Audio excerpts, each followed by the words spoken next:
Welcome to Meet the Press Now. I'm Kristen Welker in Washington. President Trump hit the road today, visiting Ohio and Kentucky to tout his economic agenda. He's set to deliver remarks this hour, but it, of course, comes as the administration is trying to contain the economic fallout from the war with Iran. With fuel prices rising and growing concerns about safety in the Strait of Hormuz, a vital shipping lane that borders Iran. Oil prices moved higher once again today. They're now up roughly 30% since the start of the war 12 days ago. In hopes of easing prices, a group of more than 30 countries who are members of the International Energy Agency, which includes the U.S., announced they will release 400 million barrels of oil from their reserves. It is the largest release in history. Here's Interior Secretary Doug Burgum ahead of that announcement. Well, certainly these are the kinds of moments that these reserves are used for, because what we have here is not a shortage of energy in the world. We've got a transit problem, which is temporary. And when you have a temporary transit problem that we're resolving militarily and diplomatically, which we can resolve and will resolve, this is the perfect time to think about releasing some of those to take some pressure off of the global price. But again, as you've seen, President Trump's leadership itself is helping to keep prices down all over the world right now.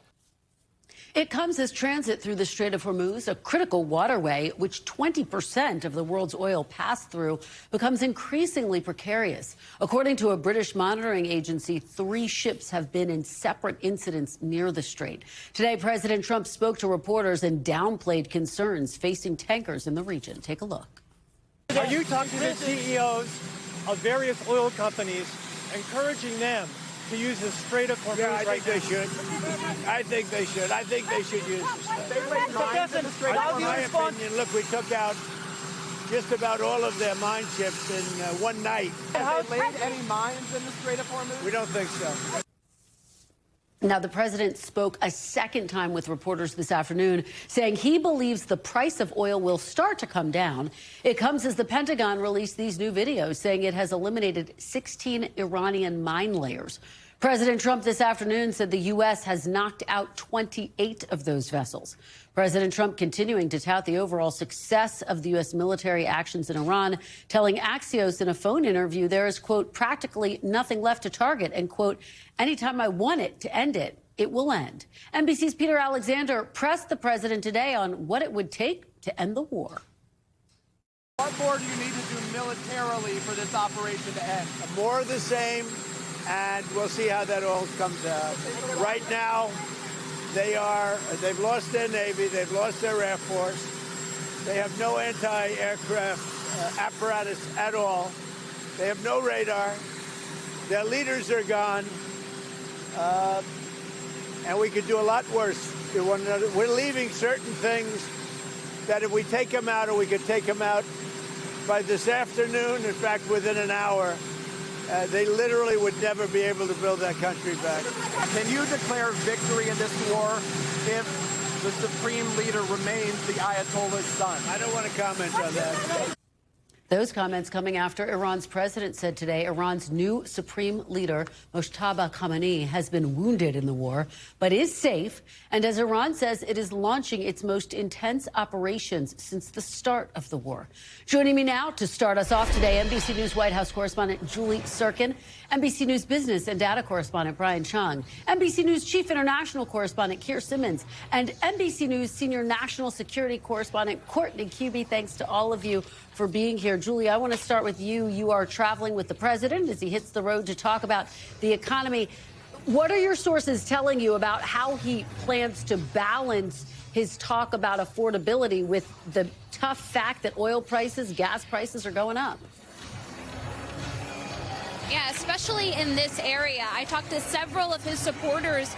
Kristen, I didn't even have to press them or prompt them on oil and gas. They brought it up themselves. I want you to take a listen to one supporter that I heard from. Her name is Billie Jean Wright. She's a truck driver, and this is her take on everything that's going on. Watch this. Do you support what the administration is doing in Iran? Yes and no. Tell me more about the yes and no. I support what's going on, but I doesn't like how it's turning out. In what way? The gas prices are going up, our food industry is going up, everything is going up, and we can't survive over here.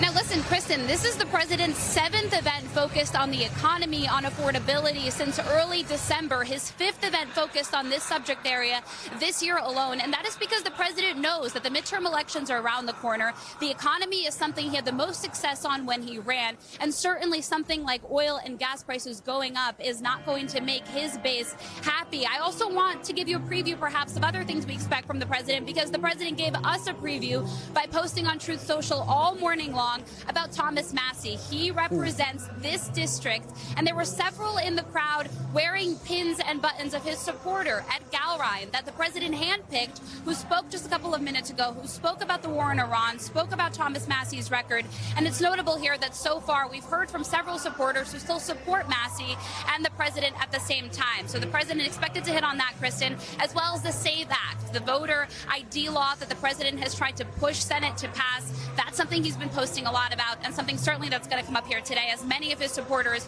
want to see that pass Congress, even though it has a very unrealistic path.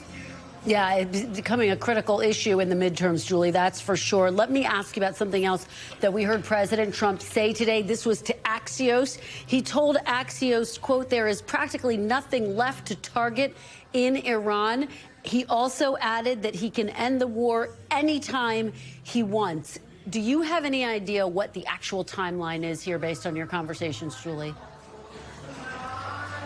Kristen, I don't think anybody around the president knows what the timeline is, because if you look at different administration officials, they are saying different things. The president himself, as you pointed out moments ago, called the operation in Iran an excursion. And then when asked about the rise in gas and oil, he then said, well, this is what happens in a war. So the president trying to have it both ways. On one hand, knowing it is extremely unpopular, particularly among the people that elected him, on no new wars, no foreign intervention. Even here, the prayer in this room began for the members of the military. Applause around me as the president arrives in this building, Kristen, for members of the military fighting overseas. So this is a raw issue for the president, but a timeline that remains uncertain. He said in the beginning of this operation it would be 4 to 6 weeks. I know on Capitol Hill, members that I talked to, Kristen, heard a potentially open-ended window, but this is something the president knows he needs to wrap up, and his supporters here that I talked to know that as well. But so far, at least most of them supportive of him in these efforts. Kristen?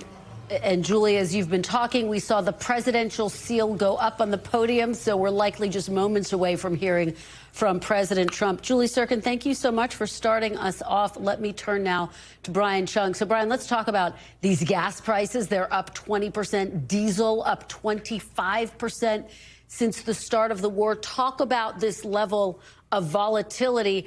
Can these prices go down as quickly as they went up?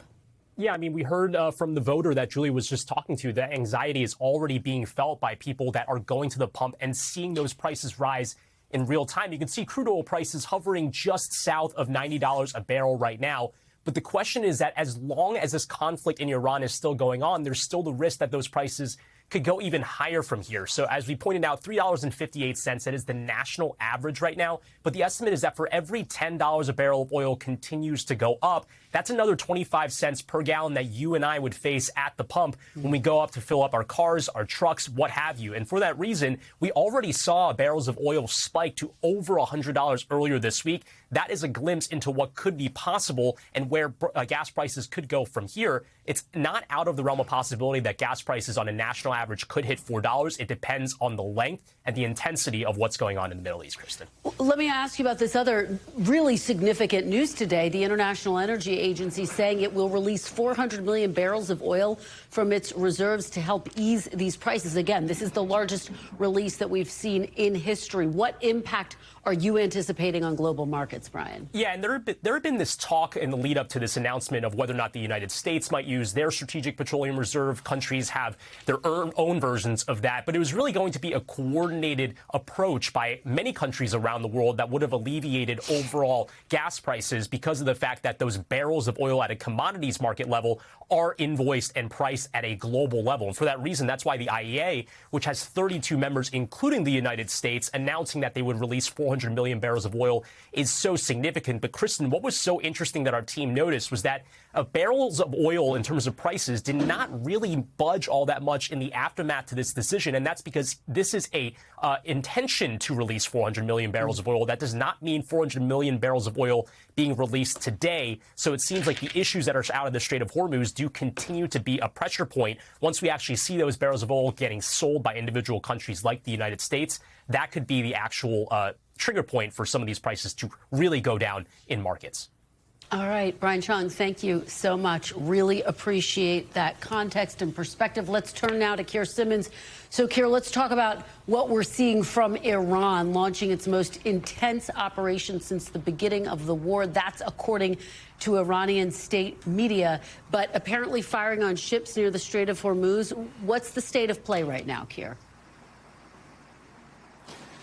Well, just listening to Brian there, Kristen, I think another reason why oil prices didn't come down when the announcement was made by those 33 countries to release such a massive amount of reserves is because I think oil traders don't think that this is going to be over soon. And I'll explain why. Because even as President Trump is saying that he can decide when the war ends, this is a war. It is not entirely in his control. And what the Iranians are effectively now doing is setting out their demands for if President Trump wants it to end. And so, for example, what they are saying to the Gulf countries, like where I am here in the UAE, is that they can stop being fired upon if they agree to no longer have U.S. bases. The Iranians are, according to reports, according to Bloomberg, telling intermediaries that if Israel and the United States wants an end to this war, they must agree never to attack Iran again. Now, obviously, those are the kinds of demands that the Trump administration and Israel are not going to agree to. And even here in the United Arab Emirates, a senior diplomat has suggested to me that they wouldn't be prepared to see this war end unless there was a clear agreement, clear clarity that they would no longer be threatened by Iranian missiles. And that gives you a picture, it's diplomatically, but that gives you a picture of why this is such a dangerous point now, that President Trump may face either having to double down or back out. And how do you back out if the Iranians keep fighting? You lay out the stakes very clearly, Keir. Let me ask you about something that has gotten a lot of attention, the fact that the United States has eased some restrictions on Russian oil exports to help stabilize the energy market. What are the implications of this, Keir? I mean, obviously, President Trump's trying to end the war in Ukraine. This seems like a gift to Russia. Because it is, absolutely right. And the Russians at the same time are reportedly providing intelligence for the Iranians to target U.S. forces and U.S. servicemen and women and bases and U.S. capability across the Gulf. And whether or not the Russians are right to say that's not true, and they've denied it, they certainly have a security agreement with Iran. So we know, for example, that the Iranians have been providing drones to Russia to use, and we've seen them over the skies of Ukraine, to use in the Ukraine war. But what an irony now that the potential way to bring oil prices down might be through Russian oil, through lifting sanctions on Russian oil. And already President Trump has given something like a green light for India to continue buying Russian oil. For President Putin, of course, high oil prices mean more money, and at the same time the US is using capability here in this region of the Middle East that the Europeans might have been hoping to buy in order to send to Ukraine to help Ukraine defend itself. So is it strengthening President Putin? Yes, it is. And China too, Kristen. We were talking to a company that studies the Strait of Hormuz, and being told by them that the relatively small number of ships that are getting through are Iranian ships that are taking their oil straight to China. So for China, which gets most of its oil from this region and is really going to be challenged by a close in the Strait of Hormuz, it's Iran that is their ally that is going to be trying to help them, even while continuing to bear down on the Gulf and on the US and Israel. And those are some of the key questions. How are the United States adversaries potentially being impacted or even bolstered during this war? Keir, thank you so much for your great reporting. As always, please stay safe. We really appreciate it. Courtney, let me turn to you now. The president has promised escorts for tankers moving through the Strait Strait of Hormuz. How has that panned out? Is that working so far? It hasn't panned out at all, as far as we know. I just checked in to make sure there's no indications that any U.S. Navy ships have been involved in any escorts. There are other countries in the region that they could decide to do something, but at this point we're not aware of it. And part of that, there's two main reasons. The first one is the ships that are there are actually actively still involved in this war, both in the offensive and the defensive component of the war. But it's not just that. There is still a very real threat to any ship in the region, not just the civilians, but the Navy ships. It's not the mines. The mines, of course, are always a concern, but the real threat are the drones. And U.S. Navy ships, they have a tough time defending against a swarm of drones as well. So it's dangerous for the U.S. to be involved right now. Well, and U.S. Central Command, speaking of the mine-laying ships, says it's eliminated 16 Iranian mine-laying boats. What are the implications of that? What are you hearing about that? Yeah, so it's the mines were not an immediate threat, is the way it was explained to us. It's the immediate threats were the air defense systems, then the missiles, the missile launchers, the ballistic missile program, all of that. The drones. The drones is sort of one of the major focuses right now. The tens of thousands of drones, the production facilities, all of that. The mines, it was sort of, they got to a point where they could start taking out the mines right now. They were not an immediate threat because they take time to put together, and they were watching the boats anywhere that they would use to lay them. So. And Courtney, you have new reporting about the strike that hit the Iranian school. 160 people killed, mostly children, an elementary school. What are you learning today? Yeah, so we had been hearing already that the preliminary investigation results were showing that the U.S. was likely behind this. We've all seen the video of the Tomahawk. No one is disputing that. The real question was, how could this have happened if, in fact, there is real evidence that it was the United States military that did this?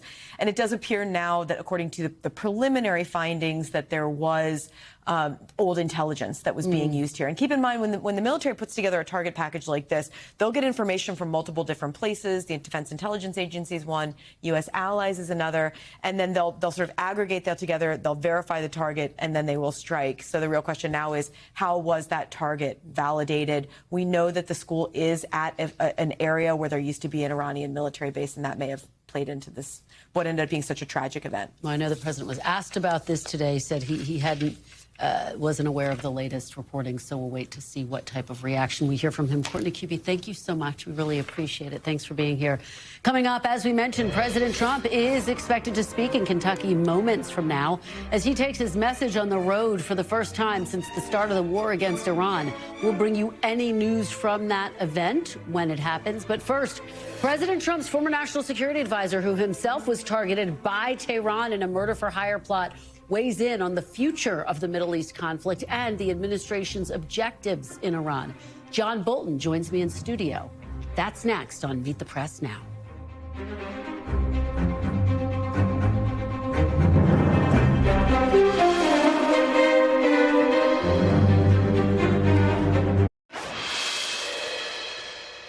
Welcome back. Joining me now is former Trump National Security Advisor and the former U.S. Ambassador to the United Nations, John Bolton. Ambassador Bolton, thank you so much for being here. Glad to be with you. It's wonderful to have you here. I want to start off by getting your reaction to what we're hearing from President Trump today, who told Axios the war with Iran will end, quote, soon, and saying, anytime I want it to end, it will end. Can the president just walk away from the war in Iran at this point? Well, I think he believes he can walk away from it, and I think to do so now without achieving regime change, without really setting the preconditions for it, or finishing the job on the nuclear program, the ballistic missile program, their terrorist capabilities, the Quds Force, which threatens Israel and the Gulf Arab states.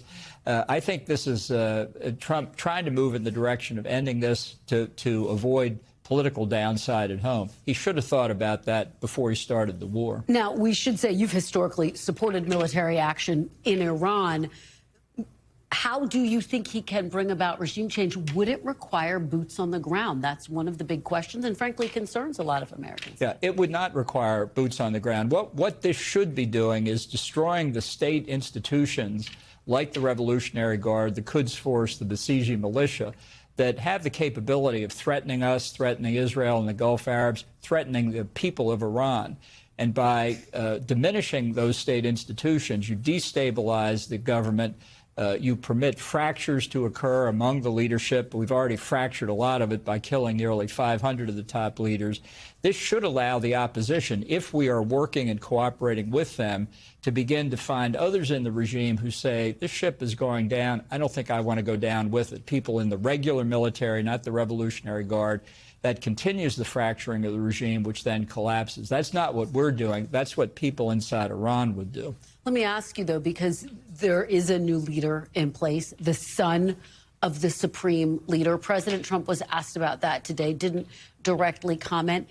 Is that regime change? Is that enough? Or could it be setting up a situation that's even worse than the former leader? By everything we know about the son, Mojtaba Khamenei, he's worse than his father, more hardline. And indeed, most observers would say the younger generation of Ayatollahs are even more hardline than the people who brought us the revolution in '79. This is not regime change. Regime change in the context of Iran means the end of the rule of the Ayatollahs and the elimination of the Revolutionary Guard. And that's just not going to come by one change of personnel.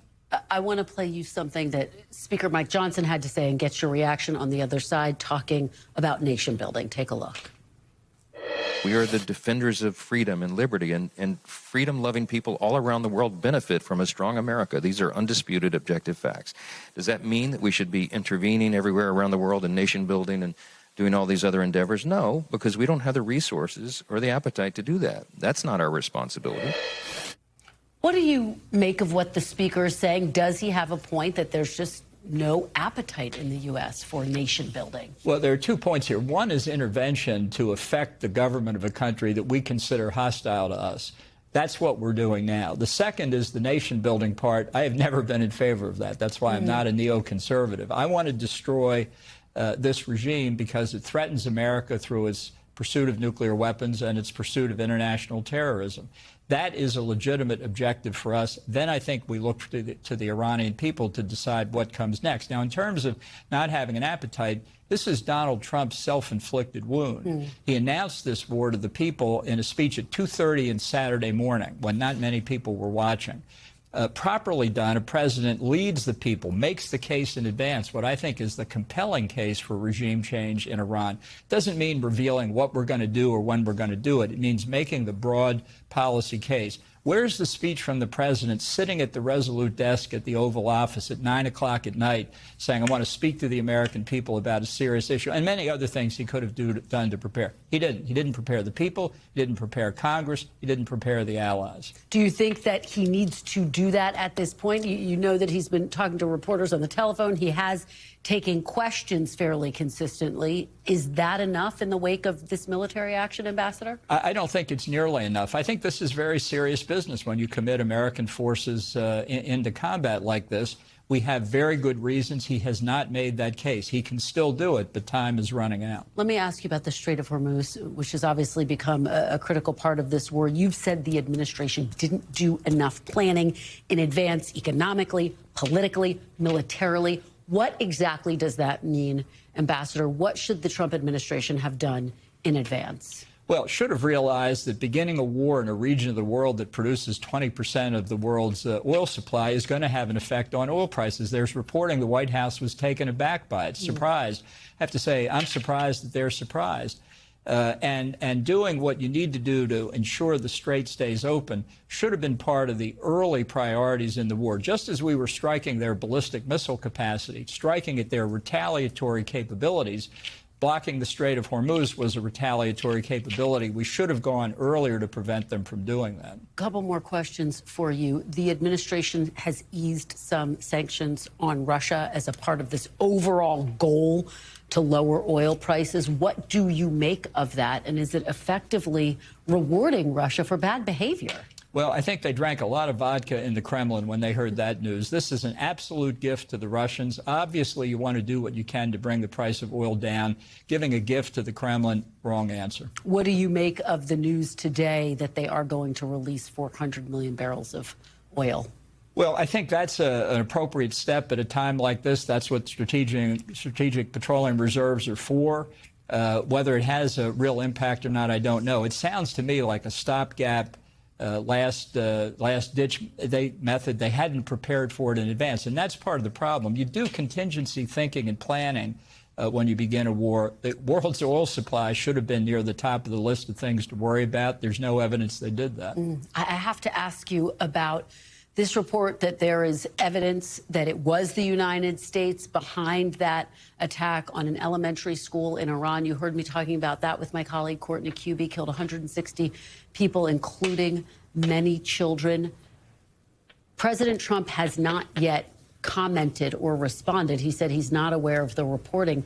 What should the reaction be from the administration if it is definitively confirmed that this was the United States? This was a tragedy, but there is no way anybody could believe we deliberately targeted that school. It could be, for example, that building had been used as part of the naval base years before and given over to the locality to be a school, and it didn't register in our intelligence. Whatever the reason, we should do our best to find it. To say it was not deliberate, we apologize. So to be very clear, should the president come out, if in fact this is determined beyond a reasonable doubt, come out and say the United States made a mistake and the United States apologizes? That's what a big country does. What a big president does. Okay. Ambassador John Bolton, thank you so much for being here. Thank you. We really appreciate it. Coming up next, filibuster flip-flop. New reporting on a major reversal from Republican Senator John Cornyn and how his Republican colleagues are responding as President Trump pushes his party to throw out the old rule book and pass his voting reform agenda right now. We're live on Capitol Hill. That's next on Meet the Press Now.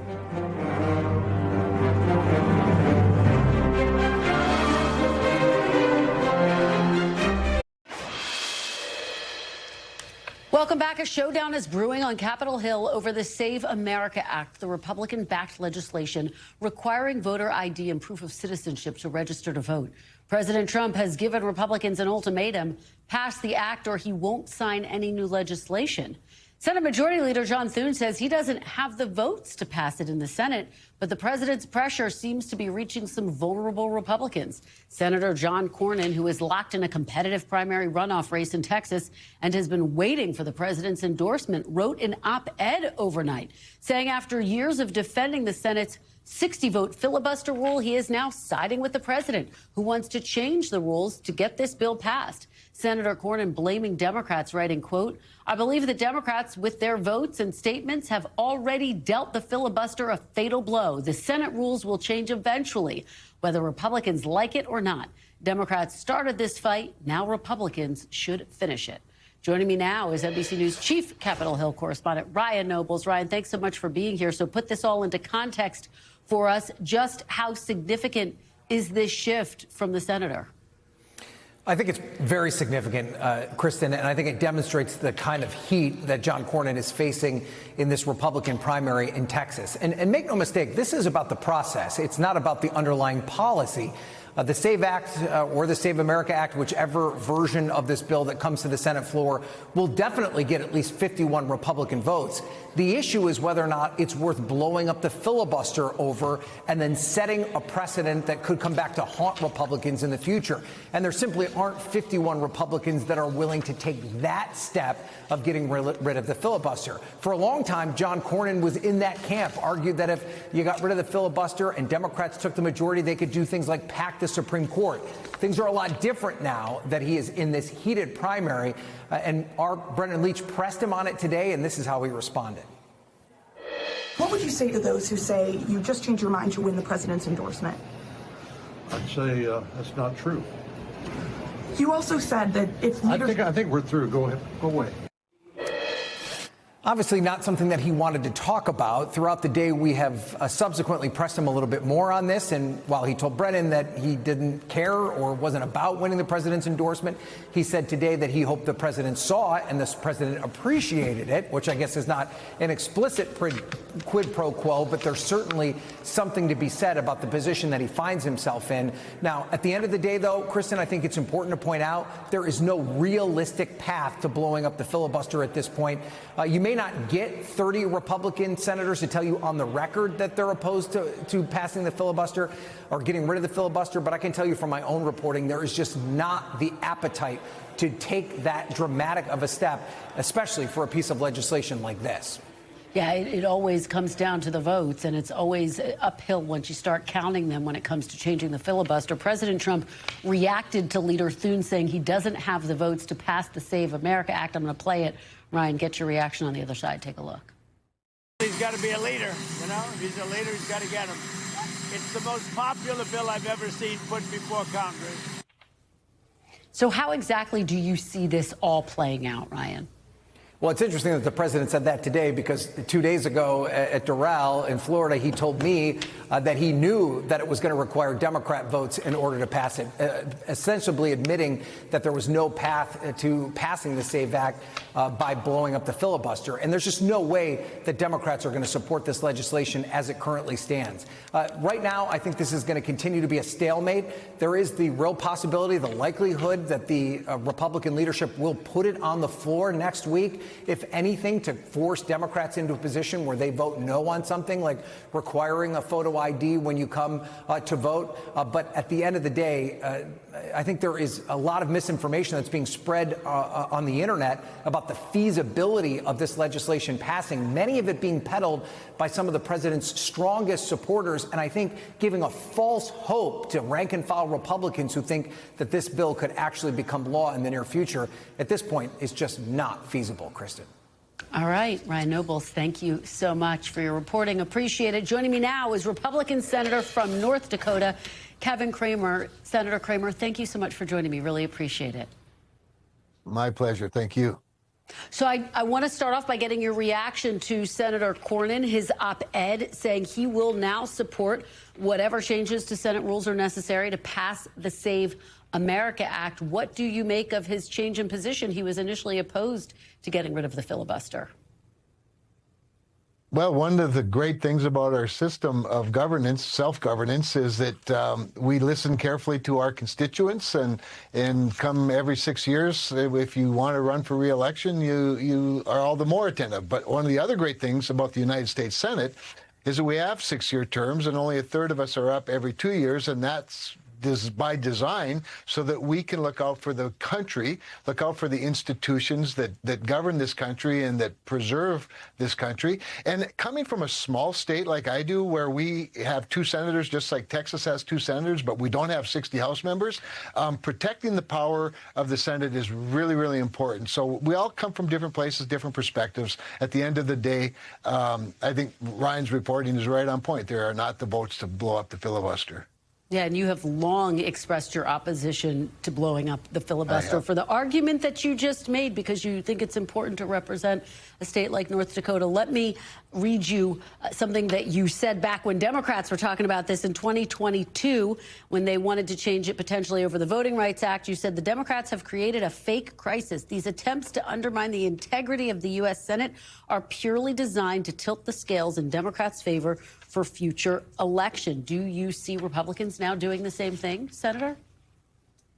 I think presidents, when they have the opportunity with the majority of their party in the Senate, they'd like to talk about getting rid of the filibuster to advance their agenda. Completely understandable. Presidents are presidents.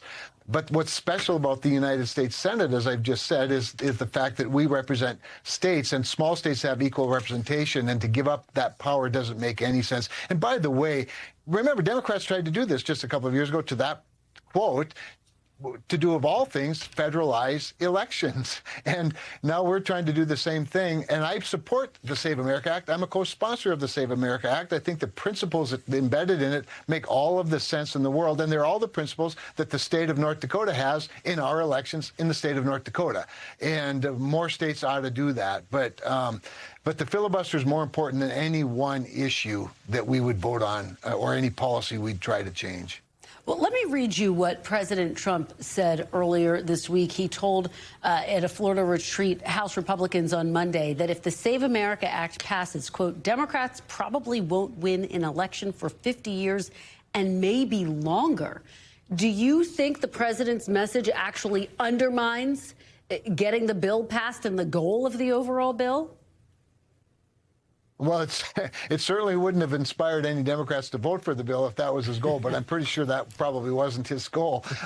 Having said that, I'm not even sure that that statement would actually be the outcome. Perhaps it would help, but I think the thing that I keep going back to is, in North Dakota, for example, we've just become more and more Republican with every election. In California, they've become more and more Democratic with every election. It's a big, diverse country that goes through various cycles, and I just think it's the greatest experiment in the world, and I don't really see any reason why we would manipulate it this way. I think it's insane that people shouldn't have to show an ID to vote when they have to show an ID to do a whole bunch of other things. But if California wants to run itself that way, that's, I suppose, up to them.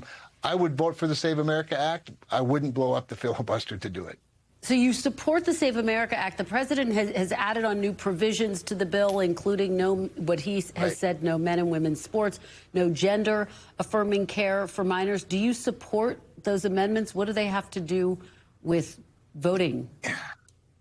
Well, one of the things that does do is it does add other issues that probably maybe they attract some more votes, but it probably distracts as many as it would attract. I support all of those principles. Again, I would vote for the bill with those amendments in them. I'd vote for the bill without those amendments in them. There's nothing in there that's a poison pill to me personally. However, the goal of legislating is to pass bills, and so if it adds value to the bill, great. If it doesn't, that's fine as well. I just think that at this point, there's not a chance that this bill is going to pass. I'm happy to vote on it. I'm happy to get everybody on the record on it. Like I said, by the way, Kristen, I'd welcome a talking filibuster, and I told the whip that last night. If you want to keep us here for 2, 3, 4 months, holding up the Senate floor on this one issue because it's that important, I'll participate. I don't think it'll have a great outcome or be productive for the United States Senate, but I'd be willing to do it. I just don't think there are enough people that are willing to do that either. I want to turn to Iran now. President Trump saying he can leave whenever he deems that it's an appropriate time. This is what your colleague, Senator Josh Hawley, had to say about the war yesterday. Take a look. We have totally destroyed forever their nuclear program. We have destroyed their ballistic missiles. We have destroyed their Navy. It's been astounding. It's been historic. And now it's time to declare victory. Do you think it is time to get out of Iran, or do you agree with the argument Ambassador Bolton was making, which is that if the United States leaves before there's actual regime change, the outcome would be worse than if it hadn't gone in at all? So, Kristen, I would find a position somewhere between those two, to be honest with you. I do think if you're going to pull 90% of the weeds out of your garden but leave a small portion for weeds, you're going to have a weedy garden. And I think that's what would happen if we were to leave now. I do think that, to Ambassador Bolton's point, and by the way, great interview, we have to destroy the institutions that support the regime. I don't think we can determine who should be elected in a free country, because that's what we want to accomplish, is a free Iran. That's up to the people. But I do think destroying more of the institutions is paramount. And frankly, the last 10% is the hardest 10% to get, on the one hand. On the other hand, it does provide us now with our superior weapons, the bigger bombs, the gravity bombs, to destroy other institutions, other installations that we can identify, along with, of course, our friends in Israel. We've already created an environment for change in Iran, but I'd hate to see us leave a week early, only to leave the regime in charge and to have, at the end of the day, not accomplished as much as we could by staying another week or whatever it takes to make sure that the people have their decision to make, not us making it for them. Very quickly, as you know, there is a lot of concern inside the administration, Republican circles, about the fact that gas prices are going up, the disruption to global markets. Do you think the president has it in him to continue to watch these gas and oil prices go up and stay in Iran to finish the job? Or do you think the political cost could ultimately be too great? Well, obviously, the geopolitics of it, to include the economic politics of it, are part of the calculation. Although, the one thing we have going for us now is that we are producing more oil in the United States than we ever have, and I think there's even more opportunity to do that. I think we need to refine more of our oil here in the United States and have refineries capable of doing that. But that's a longer-term plan, but I think we ought to be about that so that we are truly not just dominant, not just secure energy-wise, but we're actually independent. In other words, we don't need the oil from other places to affect our prices, and we become the price maker instead of the price taker. Having said that, using some of the reserves, I suppose, could be helpful. Maybe there's some other things that we can do, but I'm not worried about the moment. Frankly, I think this spike is understandable, but I also think that in the long run, it is worth whatever the price is in the next short to midterm. All right, Senator Kevin Cramer, thank you so much for joining us. We really appreciate it. My pleasure. Thank you, Kristen. And coming up, what happens when 17 candidates from 4 different parties all compete on the same ballot in a special election? We'll tell you next. You're watching Meet the Press Now.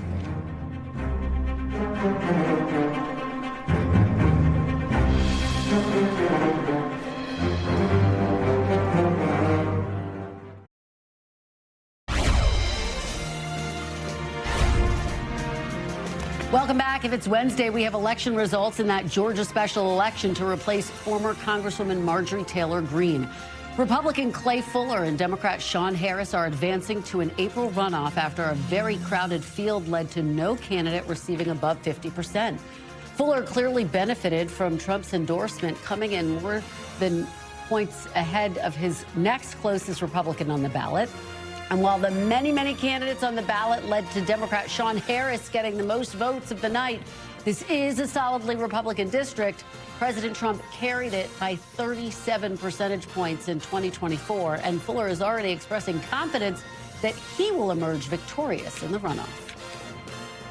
I would describe this as an outright win. We know that the endorsement from President Trump made a difference in this race, and we're going to go and win it. I think it's time that the Republican vote unites and gets a representative to Capitol Hill as soon as possible. But this is a win. This is an absolute win. Oh, we'll see how it all shakes out, and we want to now take you to a live look. Pictures here of the president delivering remarks in Kentucky, looking to defend his economic agenda, even as the Iran war has cast new uncertainty on oil and gas prices, which are major factors when it comes to issues tied to inflation and the cost of living, 2 areas the president is struggling with voters, according to our latest NBC News poll. You see 36% approve of his handling of inflation and the cost of living, 62% disapprove. Joining me now is our panel. Aegis Calhoun, staff writer at The Atlantic. Kendra Barkoff, former spokesperson to then Vice President Joe Biden and managing director at SKDK. And Sarah Chamberlain, president and CEO of the Republican Main Street Partnership. Thanks to all of you for being here. Aegis, let me start with you. Let's talk about this economic message, because here the president is trying to sell his message on the economy, his agenda on the economy, and yet oil prices are going up, gas prices are going up. How does he straddle that line effectively? I don't know that he can that easily. Gas prices, as you know, are up 20% due to the war in Iran, which, whatever he says, I think a lot of Americans know was a discretionary choice. And that's going to be hard for him to defend. It's going to be hard. It puts his Republican colleagues in a difficult place as well, given all of their campaigning in 2024, that actually the reason they needed to vote for Republicans was that Kamala Harris would lead America into war with Iran. So I think he set himself up for a difficult balancing position. I think that the intention of this visit was to go and make some noise in the Thomas Massie congressional race, right? The longtime kind of gadfly, although he's a Republican for Trump. You know, he's endorsed his primary opponent, and he's campaigning and speaking right now in his district. So I think that was the intention, but maybe we can hear from him. But he's trying to also make an economic pitch as well. So, Sarah, if you were advising President Trump, what would your advice be? I mean, he just is talking about how challenging it is, quite frankly, to walk that line right now. What should he say? He should be talking about the big, beautiful bill and all all the good things that are in that bill. I mean, and it goes from taxes, no taxes on overtime, on tips, but we have not messengered that well, so we have to go back and do that. The New York members are doing a lot of messaging on salt. It's tax time. People are getting their tax bills lowered. They're thrilled about that. But we have to talk about the economy and economic issues. I mean, we've not done a good job at that yet. And the president is talking about, apparently, the big, beautiful bill. As we're having this conversation, your point is he needs to stay laser focused on it. Kendra, it's actually tricky to some extent, potentially, for Democrats, too. How should they message without looking like they're cheering for high gas prices and high oil prices? I think they need to keep talking about what Americans are seeing at the gas pump. Americans are going there. They are seeing their gas dramatically higher than even it was yesterday. I think it's now at $3.58 a gallon. That is up from yesterday. They're still going to the grocery store and seeing their prices that are still higher from then, in some ways, than when Trump took office. And so Democrats need to keep talking about affordability and how that is a big issue and how apparently, Trump was voted in to have an effect on that, and it's just not doing anything. Well, when I was talking to our guest today about the idea that this is one of the factors that is contributing to President Trump's calculus on when and whether he wants to get out of Iran. He told Axios today he can get out whenever he wants. John Bolton says that's a little bit of an oversimplification. What are folks inside the White House, close to the White House, saying about the pressure that the president's feeling? Well, we can just see the actions that he's taken, the way that, the Secretary of Energy put out this tweet saying that the U.S. Navy was escorting a tanker that caused the oil price to surge. 10 minutes later, the White House says, no. That was a staffer who put that out inadvertently. So clearly that's the thing that he cares about. American voters historically don't bother that much with foreign policy. Those decisions don't really affect us because we're insulated with oceans. The only exceptions are when American soldiers die in large numbers and when, prices increase. And, unfortunately, a few soldiers have died already. If that remains limited, maybe that won't have as much of an effect as it did with the Iraq War. But these oil prices and grocery prices, which will also increase as well, those might be things that people respond to. Sarah, it's interesting because President Trump said, I was actually expecting gas prices to be even higher, and yet all of the reporting suggests the administration was caught off guard. How much concern and consternation is there inside Republican circles about these prices? There's a lot of concern because the majority of the minority will come through Republican Main Street Partnership. So they're down there. They had their retreat this past week, earlier this week. They're talking about that with him. But our polling shows he's got about 6 weeks at this gas prices before it becomes a real crisis. Because what people are saying is, we would like to see peace in the Middle East. It's been, probably all of us, hasn't been in our lifetime, and they would like to very much see that. So short-term pain for long-term gain, they're willing to do. But as I said, it's for only a few more weeks. Kendra, what about that argument that Sarah makes, that long-term gain, that if this does, in fact, lead to more stability in the Middle East? And of course, we don't know what it's going to lead to. It's a big question mark at this point. I turn back to the prices and what Americans are seeing when they're going to pay. And you even had Rand Paul out there saying this could be detrimental or something along those lines to the election. The midterms are coming up. It's actually not that far away. And Americans are starting to pay attention to who's running. We're in primary season right now. And they're going to start to think about who do I want to vote for come this fall when I'm still seeing these prices really high. So Idris, Kendra takes me to my next topic, which is the midterms, one of the biggest races we're watching in Texas. Senator John Cornyn out with an op-ed saying after opposing getting rid of the filibuster, he would now support it for the SAVE Act. He places the blame on Democrats, but he's clearly looking for that endorsement from President Trump. By all accounts, it looked like it was coming. And then it seems like the pause button has been hit. We know Ken Paxton came out with that tweet that he would consider dropping out of the race if the SAVE Act was passed, which, as Ryan Nobles laid out earlier in the broadcast, it's a very, very steep climb to get it passed. Yeah. Cornyn has the sword of Damocles hanging over him, so he is having to reverse a long-standing position. He's doing the best he can, but I think it's obvious to everyone what's motivating his actions. And the president is, a lot of senators were worried that he was going to endorse Paxton. I think they thought that they would just keep him at neutrality and they would be okay with that. And then suddenly there came the idea, he might actually endorse Senator Cornyn, which would give them the best chance of keeping the Texas Senate race. I think everyone would agree on that. But now the president, is his own man and makes up his own decisions. Sarah, so that leads That he me to you. does. I'm told he's being shown data which proves exactly what he just is talking about, which is that Senator John Cornyn is far and away the strongest general election candidate. But there's other data being presented to him that Cornyn is just not where the base is. And that's quite frankly been the dilemma all along. Well, he came out first in the primary, so clearly a lot of the base is with him. And I think this is a calculator. He knows there's not enough senators to do this. So he's throwing, I think, President Trump like a bone here to say, listen, I'm willing now to change. But we all know a lot of senators, you just interviewed one who said they're not willing to change the filibuster. So I think this is a good place for Cornyn to be. But do you think the endorsement's coming, Sarah? I hope so, because as we were talking out in the green room, very concerned about the Democratic candidate. The Democrats got the right candidate through. She would have been easy to beat. He is a different matter. So let's talk about that.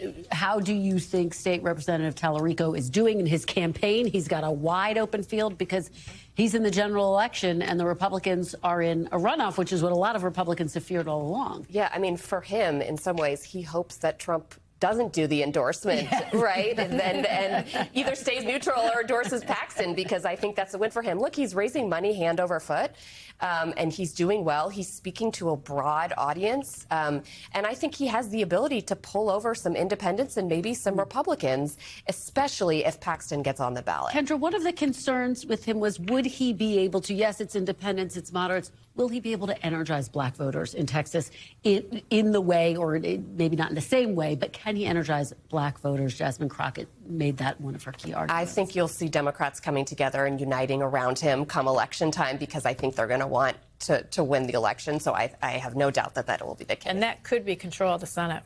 Yeah. Well, okay, so Idris, final point to you. I mean, Democrats have been eyeing Texas for a very long time. Is this a year when they could actually win the Senate seat? They haven't won in more than 3 decades a Senate seat in Texas. Yeah, I think if Tallarico is the nominee, if Paxton is the Republican nominee, they are definitely going to feel it again. And they will spend a lot of money trying to get there. They will force the Republicans to spend a lot of money to do it. And I think that they will think it's in sight. It's a good year for them. The president is unpopular. It's a midterm election. Historically, presidents don't do that well in that time. So I think they're going to go for it again. All right. One of the many races we're watching very closely. Guys, thank you so much. Great conversation. Idris, Kendra, and Sarah. Really appreciate it. We are back tomorrow with more Meet the Press Now. There's more ahead on NBC News Now. We thank you for watching, and remember, stay updated on breaking news and top stories on the NBC News app or watch live on our YouTube channel.